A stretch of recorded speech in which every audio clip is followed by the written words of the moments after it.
बच्चों, welcome in Kanha research centre. हम फिर आ गए आपकी एक नंबर वाली क्लास लेकर आपका बोर्ड एग्जाम 2026 में एक नंबर बढ़ाने के लिए। बच्चों, आज हम लोग परिमेय संख्या होने के लिए क्या आवश्यक शर्त है उसको देखेंगे जो एक नंबर का पूछा जा चुका है। तो दोस्तों, परिमेय संख्या होने के लिए P और Q बाटा के रूप में होना चाहिए, P और Q दोनों पूर्णांक होना चाहिए और Q उसका जीरो यानी उसका जो हर है कभी भी जीरो नहीं होना चाहिए। अर्थात यह तीनों शर्तें आवश्यक है। इसका आंसर इनमें से सभी हो जाएगा। फिर आइए दोस्तों, अब हम परिमेय संख्या को चुनना सीखते हैं कि कैसे आखिर परिमेय संख्या को चुना जाए। तो जैसा कि हम लोगों ने देखा कि परिमेय संख्या का रूप P बाटा Q के रूप में होता है। P और Q पूर्णांक होता है और Q बराबर नहीं हो जीरो। ये तीन शर्तें आवश्यक है। जैसे कि प्रश्न दिया गया है कि निम्नलिखित में से कौन परिमेय संख्या है। तो परिमेय संख्या दोस्तों यदि रूट में भी रहता है तो उसका पूरा पूरा वर्गमूल निकल जाता है। जैसे रूट 43 इसका वर्गमूल नहीं निकल सकता, तो ये परिमेय संख्या नहीं है। रूट 48 इसका भी वर्गमूल नहीं निकल सकता है, तो ये भी परिमेय संख्या नहीं है। रूट 9/27 इसका भी वर्गमूल नहीं निकल सकता है, तो ये भी परिमेय संख्या नहीं है। लेकिन हम लोग जानते हैं 49 का वर्गमूल 7 होता है, अतः रूट 49 एक परिमेय संख्या हो जाएगा।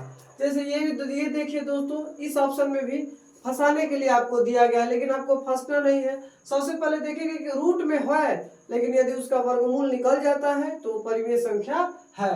जैसे रूट 141 इसका वर्गमूल नहीं निकल पाएगा, तो ये नहीं होगा। रूट 64 इसका वर्गमूल निकल जाएगा, अतः यह हो जाएगा।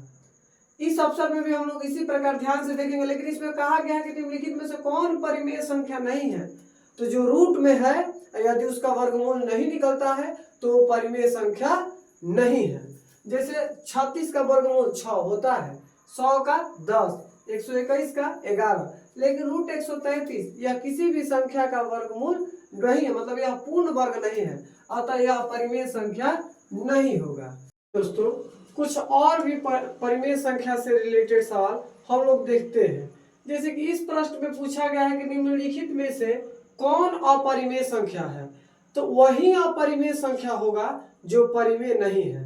जैसे आपसे पूछा जाए कि लड़का कौन है, तो जो लड़की नहीं है वही लड़का है। उसी तरह इसमें से चुनना है कि कौन अपरिमेय संख्या है, तो जो परिमेय संख्या होगा वो कभी भी अपरिमेय संख्या नहीं हो सकता है। जैसे रूट 49 का वर्गमूल 7 होता है, मतलब ये परिमेय है। रूट 36 यह भी परिमेय है। रूट 16 यह भी परिमेय है, अर्थात रूट 27 कैसी संख्या होगी? अपरिमेय संख्या।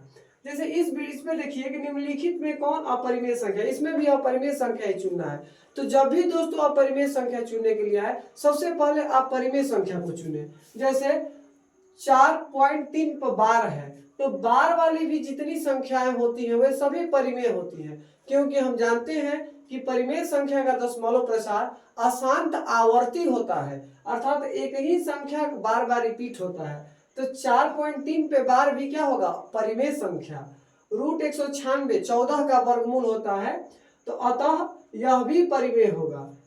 रूट 9/27 और रूट 4/3 को देखकर आपको घबराना नहीं है। सबसे पहले एक बार ऑप्शन नंबर डी को चेक कर लीजिए। तो रूट 5 में रूट 10 में गुना करेंगे तो रूट 50 होगा, और हम लोग जानते हैं कि रूट 50 एक ऐसी संख्या है, अपरिमेय संख्या है, अर्थात यही क्या होगा? अपरिमेय संख्या। दोस्तों, इस अंतिम प्रश्न का जवाब आप लोग अपने हमारे कमेंट बॉक्स में दें और बताएं कि आपको यह वीडियो कैसा लगा और आप अगले वीडियो कैसी चाहते हैं। कृपया अपना सुझाव हमारे कमेंट बॉक्स में दें। तब तक के लिए जय हिंद, राधे राधे। आप लोग खुश रहिए, मस्त रहिए और बोर्ड एग्जाम की तैयारी में व्यस्त रहिए।